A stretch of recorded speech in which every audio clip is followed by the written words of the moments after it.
Mayor Benji, yung binabanggit nyo po na 7-7 scheme na sinasabi nyo na galing sa isang reliable source, although kanina narinig ko parang napatunayan, ito po bang reliable source sa binabanggit nyo ay mula rin sa Kongreso? Opo, sa Kongreso po yan. Ibig sabihin ho yan, every time na you join a sortie, you get this 777. No, 7 million po yan na AX o pwede mo ipalit ng AKAP, 7 million na MAIP sa medical assistant. Tapos 7 million na tupad. So that's 21 million. Kung nakadalawang sortie ka, pero ka 42 million.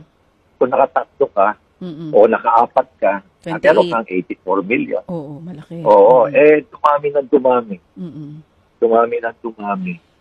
Oo. Kaya sabi ko, minsan may tinanong akong kongresista Sabi ko, Kong, aware ka ba dito sa Juan? Tatanungin lang kita, diretsuhan lang tayo kung 777. Ay, oo. Ngayon dumadami na kasi nalalaman na ng ibang mga kongresista na kaya marami na sumasama sa sortie. So, ibig sabihin ba, kaya pa rin yung 777, 37 o 27 na lang? Hindi, 37 pa rin. Pero nilimit na lang sa 4 na sortie. Maximum na lang na 4 na sortie.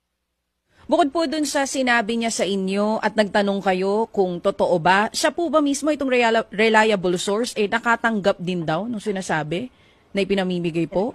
Oh, yes, oo. Nakatanggap din sila. Nakatanggap din sila. Dahil, siyempre, kailangan din nila para meron din sila maibigay sa kanilang mga constituent.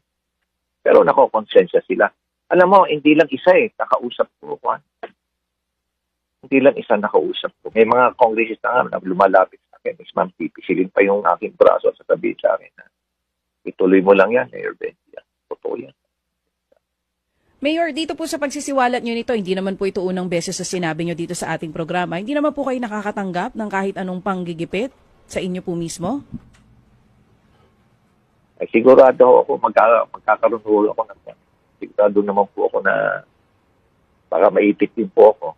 Kaya nga sabi ko nga, itong mga allegations na ito coming from reliable sources.